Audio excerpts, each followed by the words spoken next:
Lecture number 2 analytical chemistry.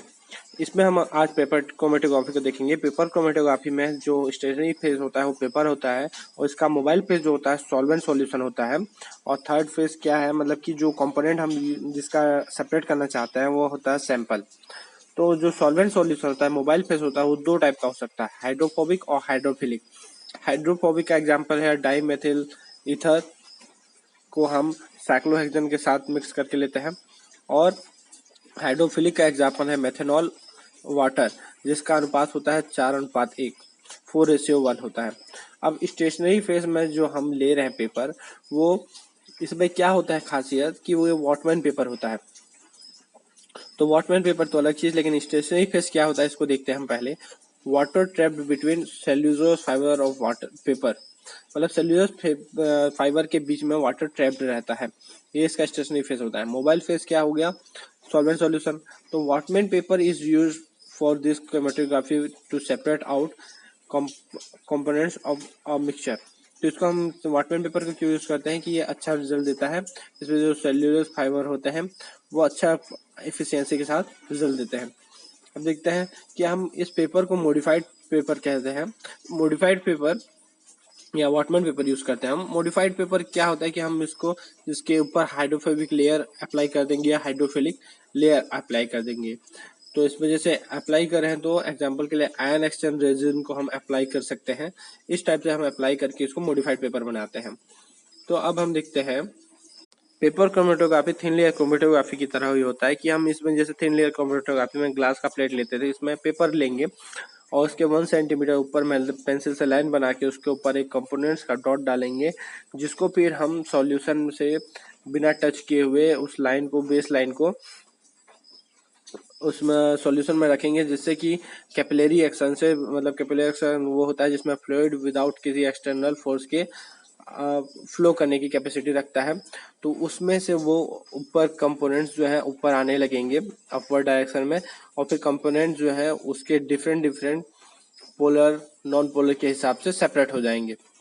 उस हिसाब से अब हम देखेंगे उसके बाद जो सॉल्वेंट जो है जितना दूर रन किया होगा उस पेपर में उसको सॉल्वेंट फ्रंट कहते हैं। तो इस हिसाब से सॉल्वेंट फ्रंट और जितना भी कंपोनेंट जिस पोजीशन में आया है, जहां पर आया है, उसका जो हम रेशियो निकालते हैं उसको आरएफ वैल्यू, रिटार्डेशन फैक्टर भी कहते हैं या रिटेंशन फैक्टर। तो आरएफ वैल्यू ऑफ ए, अगर ए कंपोनेंट का हमको निकालना है तो रिटार्डेशन फैक्टर जो होता है क्या होता है, distance table by component A upon distance table by solution. तो इसका रेंज क्या होगा, 0 to 1 के बिटवीन आता है, जैसे कि थिन लेयर क्रोमेटोग्राफी में आता था।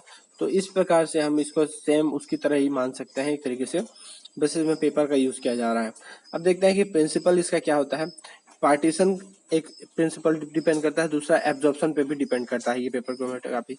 पार्टीशन क्या होता है कि इसमें लिक्विड लिक्विड होता है, मतलब कि आप समझ लीजिए इसमें आपने जो स्टेशनरी फेस लिया है, सिंपल सा H2O मॉलिक्यूल जो कि सेल्यूलोज फाइबर में है वो हो सकता है, तो ये लिक्विड हो गया। और जो मोबाइल फेज है वो भी लिक्विड है, तो लिक्विड लिक्विड कहते हैं। इसमें सैंपल पेपर ही इसका स्टेशनरी फेज रहता है। और एब्जॉर्प्शन में क्या होता है, सॉलिड लिक्विड, मतलब कि हमने जो अप्लाई किया है उसके ऊपर मॉडिफाइड पेपर में, तो उसमें आयन एक्सचेंज रेजिन जो अप्लाई किया है वो सॉलिड है, उसके ऊपर हम मोबाइल फेज जो है लिक्विड को यूज कर रहे हैं। तो इस प्रकार का क्या है कि मोबाइल फेज को लेके तो ये मॉडिफाइड पेपर है, तो इस प्रकार इसको एब्जॉर्प्शन कहते हैं। तो ये दो प्रकार के प्रिंसिपल पर रन करता है। अब देखते हैं different type of paper chromatography. तो पहले असेंडिंग पेपर क्रोमेटोग्राफी देखते हैं।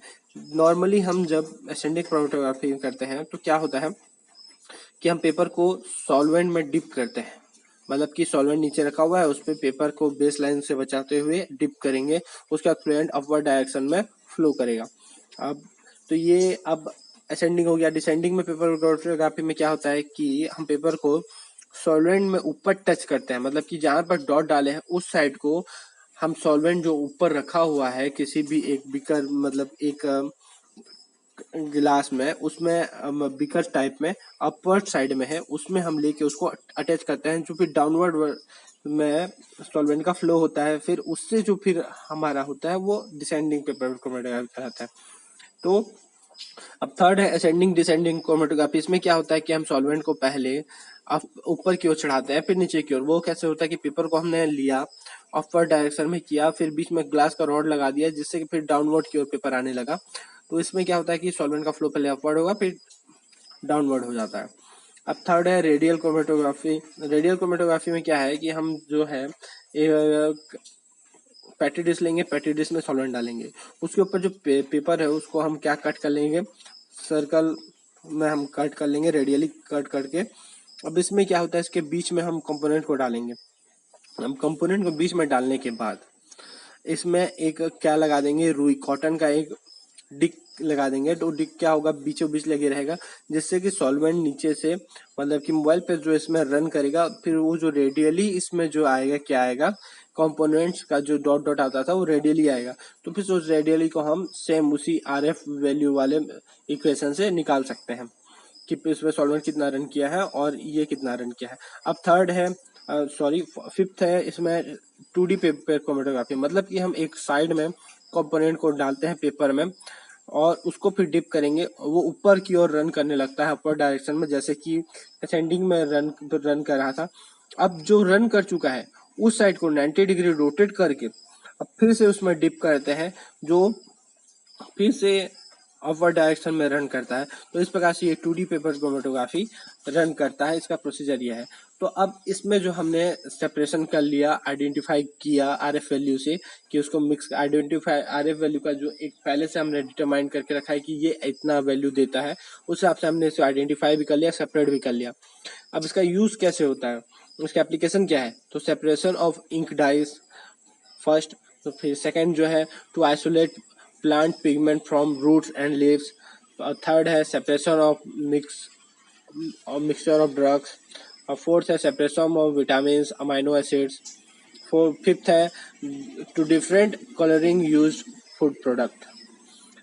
अब देखते हैं हम कि कुछ क्वेश्चन डिसाइड के लिए डिस्कस कर लेते हैं कि क्या देखते हैं पहले कि in paper chromatography separation of silver, lead and mercury, the solvent front was 18 centimetre, while इसमें जो सॉल्वेंट फ्रंट मतलब हम समझ सकते हैं कि सॉल्वेंट कितना रन किया है, कितना दूर तक उसमें, और well front of this element where respective 16, 12 and 6 centimetre. What is the RF value of all metal.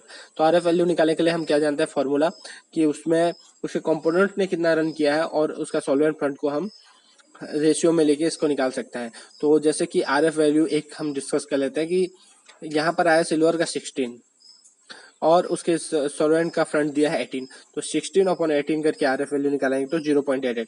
ऐसे ही बाकियों का 0.66 और 0.33 आ जाएगा 12/18 और 6/18 से। ठीक है, तो अब हम देखते हैं कि यहाँ पर हमारा पेपर क्रोमेटोग्राफी खत्म होता है, फिर हम आयन एक्सचेंज क्रोमेटोग्राफी को देखते हैं।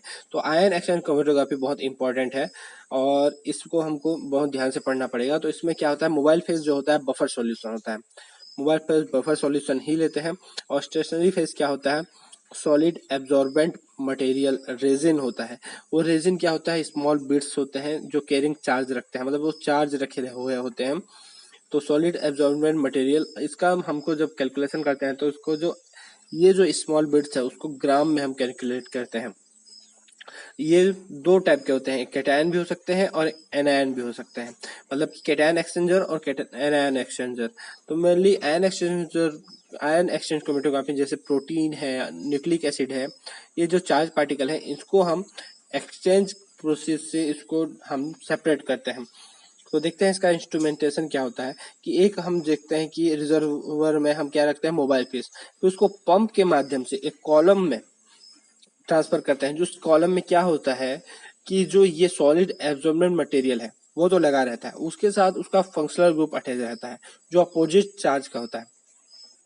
फिर वहां से जब ये मोबाइल फेज इसमें हम डालते हैं जो कि बफर सॉल्यूशन है, और इसी बफर सॉल्यूशन में मोबाइल फेज में क्या मिला देते हैं हम, हमारे कंपोनेंट जैसे सेपरेट करना है, वो पंप से इस कॉलम में जाता है, कॉलम से उससे फिर आयन एक्सचेंज होता है, आयन एक्सचेंज होने के बाद डिटेक्टर में जाता है, डिटेक्टर इसको डिटेक्ट करके फिर ग्राफ देता है जिसको हम इंटरप्रेट करके हम इसको रिजल्ट को फाइंड करते हैं।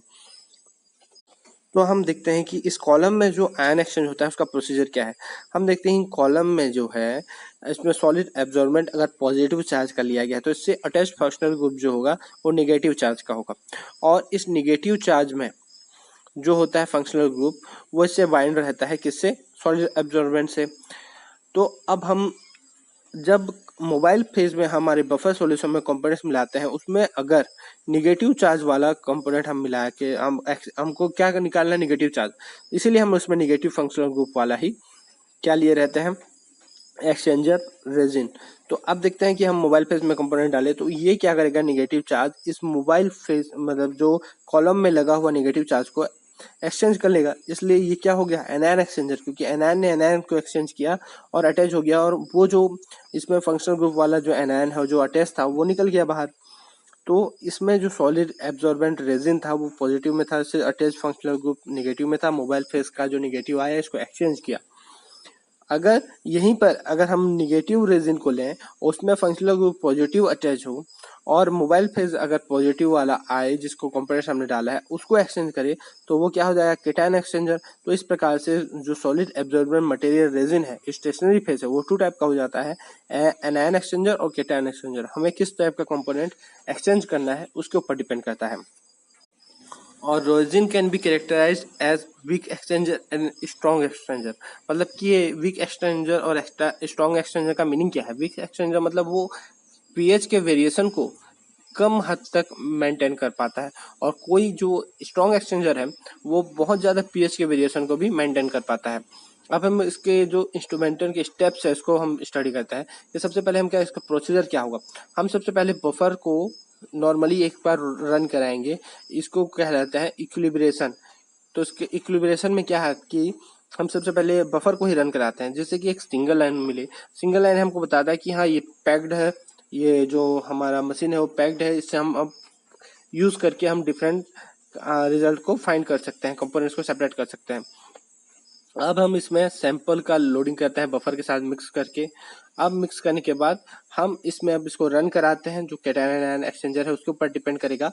तो हमने इसमें रन कराने के बाद अब जो होता है कि इसमें जो बाइंड कर लिया उसके अपोजिट चार्ज में, अगर एनायन है तो एनायन एक्सचेंज करके, कैटायन है तो कैटायन करके।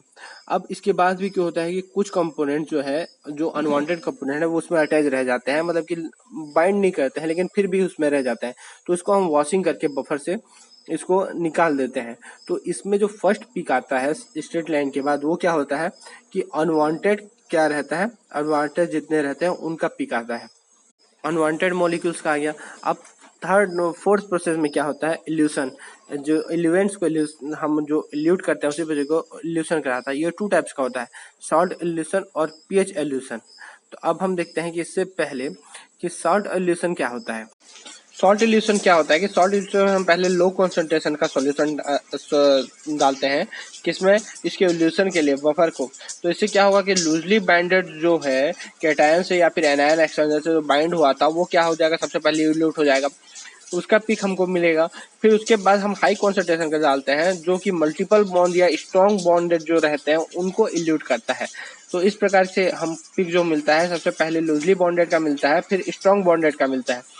तो अभी तक हमको पिक में क्या क्या मिल चुका है कि हमको प्लेन लाइन मिला, जो कि हमने सबसे पहले उसको क्या लिया था, इक्विलिब्रेशन के लिए लिया था। फिर एक अनवांटेड जो मॉलिक्यूल्स है उसका जो हम बफर से उसको वॉश किया उसका पिक मिला।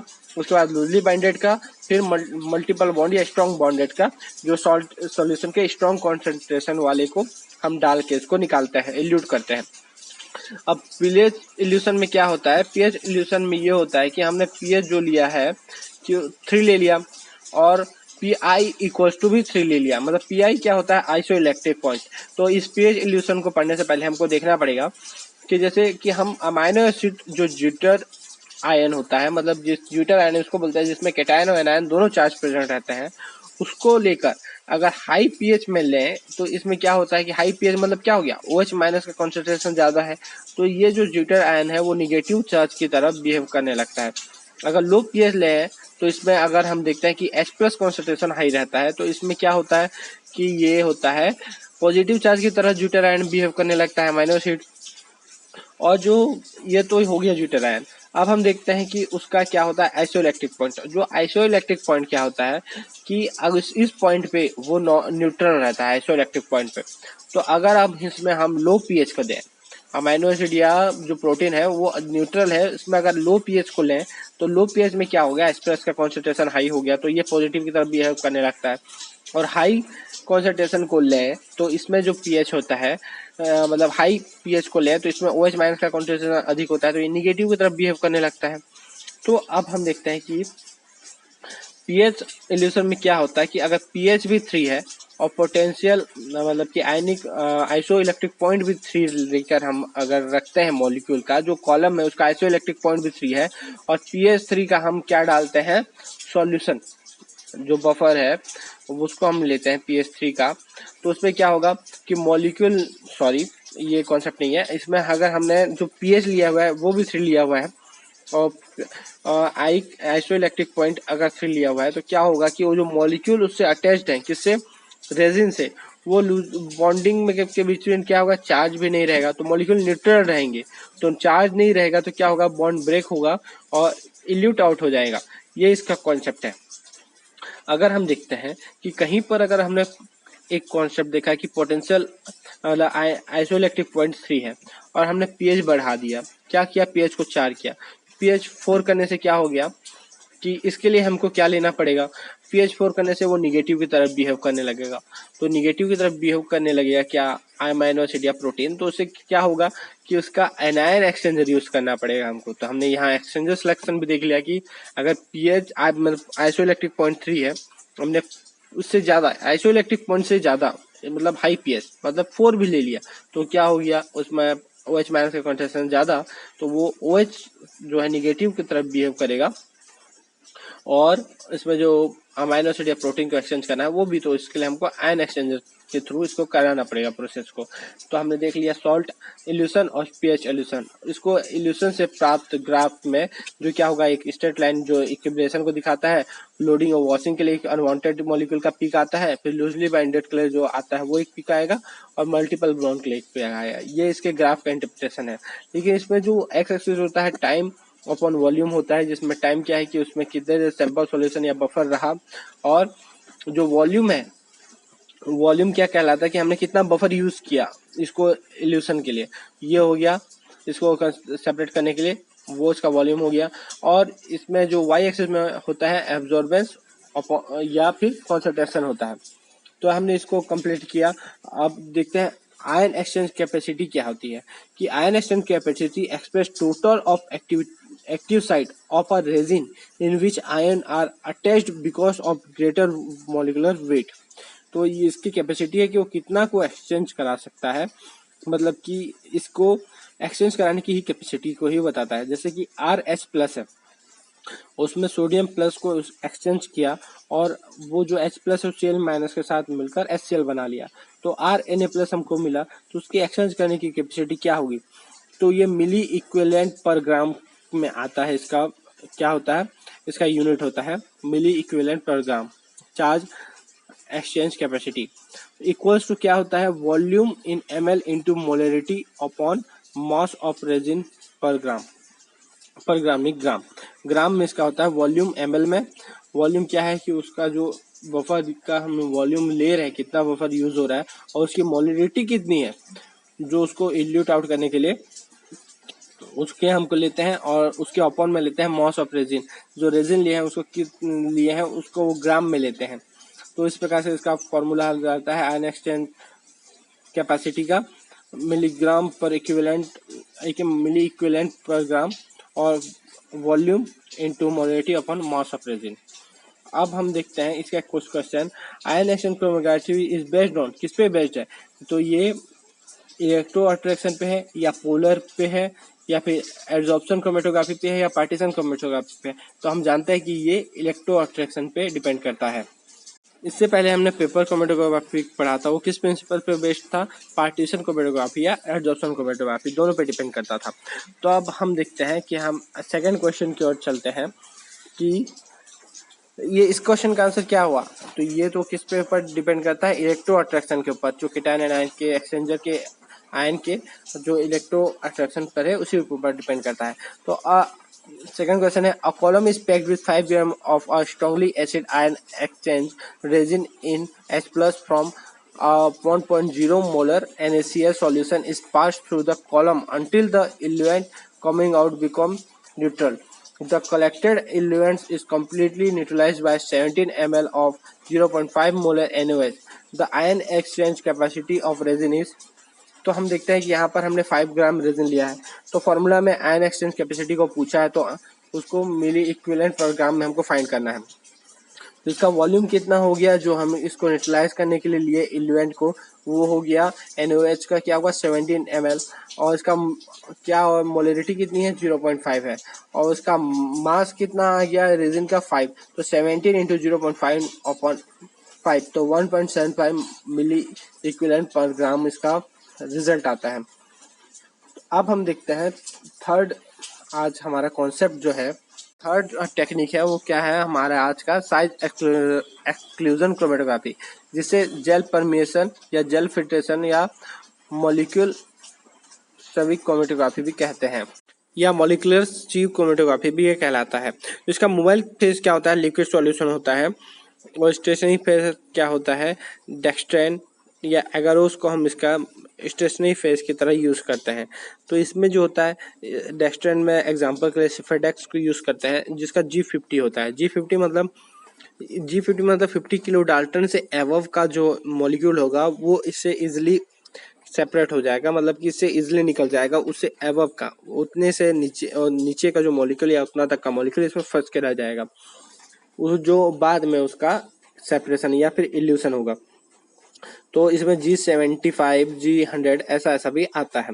तो इंस्ट्रूमेशन में हम सबसे पहले सिंपल सा है कि क्या इसमें मोबाइल फेज लेंगे, मोबाइल फेज लिक्विड सॉल्यूशन लेंगे, जिसमें क्या होगा कंपोनेंट मिक्स रहेंगे, जो लिक्विड सॉल्यूशन मैक्सिमम इस पे बफर सॉल्यूशन रहता है।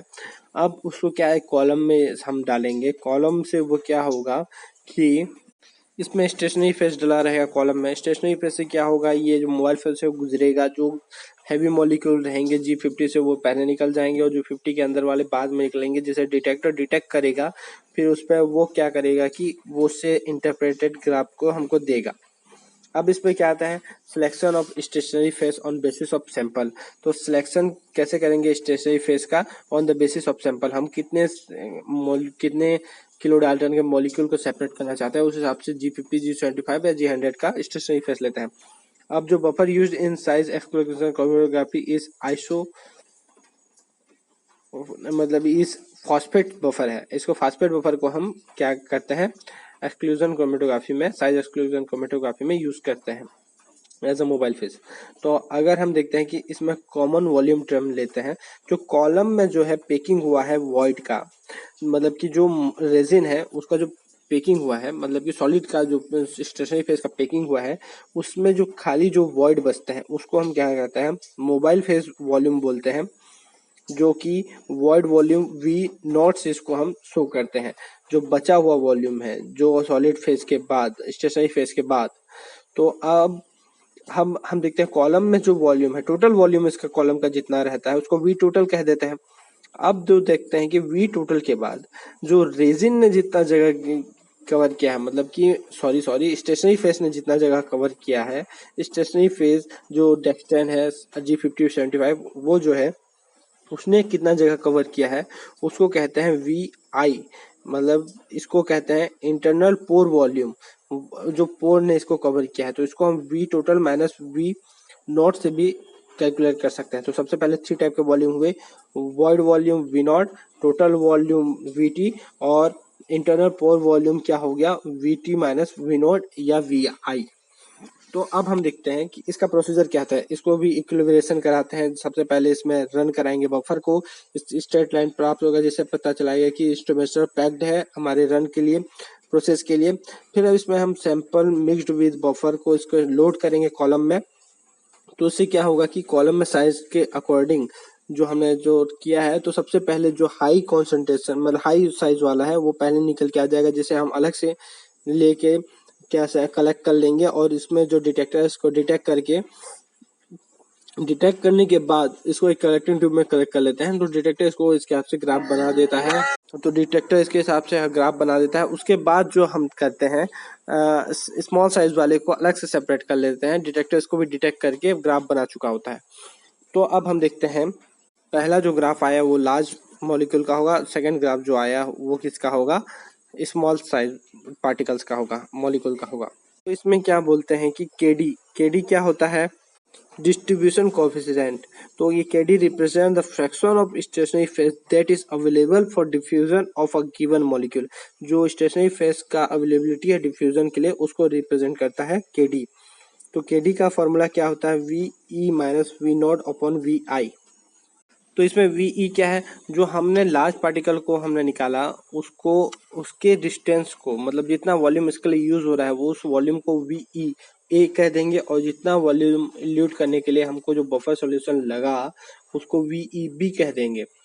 तो इस according v E minus we not, v naught क्या था कि वॉइड वॉल्यूम जो था जो हम डालते हैं वो वाइड वॉल्यूम ही वी नॉट है, और वी आई जो है, वी आई हम जानते हैं कि क्या है, इंटरनल पोर वॉल्यूम है, जिसको v total minus we naught करके निकाल सकते हैं। तो उसको वी आई की जगह v t minus we naught करने पर के डी को हम की के एवरेज कह देते हैं। तो इस प्रकार से हम इसको फाइंड करते हैं। तो अब जो है कि अगर ग्राफ में देखें कि ग्राफ से जो वी नॉट है वो ग्राफ के फर्स्ट लार्ज वॉल्यूम तक के मिलने तक की दूरी को ही कहलाएगी वी नॉट, और ग्राफ में वी नॉट वॉल्यूम के बाद जो ग्राफ के स्टार्टिंग से वी नॉट मतलब वी ई ए तक के वॉल्यूम को जो लग रहा है लार्ज मॉलिक्यूल को निकालने के लिए, उस तक के वॉल्यूम को हम क्या कहते हैं, वी ई ए। और स्मॉल बी पार्टिकल को लीड करने के लिए जितना बफर सॉल्यूशन लग रहा है ग्राफ के स्टार्टिंग पॉइंट से, उसको हम कह देंगे वी ई बी। और इसके इल्यूशन के लास्ट पॉइंट तक को हम कहते हैं वी टोटल, वी टोटल। तो इसका जो क्या रहेगा ग्राफ में, इसका जो एक्स पॉइंट पे वॉल्यूम रहेगा और वाई एक्सिस पे एब्जॉर्बेंस या कंसंट्रेशन रहता है।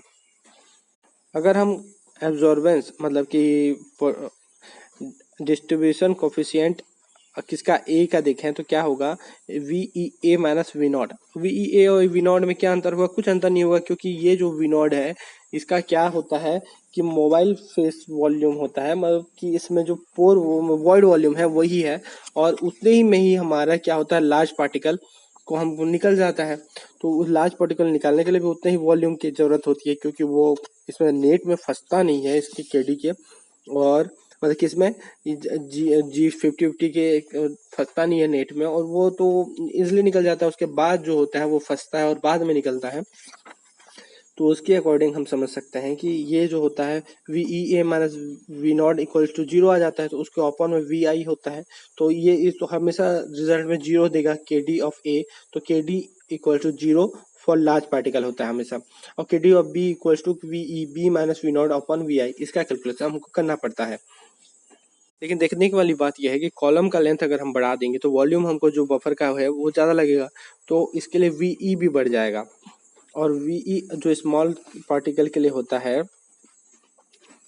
मतलब सॉरी, अगर वी ई स्मॉल आता है तो हमको समझ में क्या आएगा कि इसमें लार्ज पार्टिकल ज़्यादा था, और वी ई अगर लार्ज आता है तो हमको यह समझ में आएगा कि इसमें स्मॉल पार्टिकल ज़्यादा था।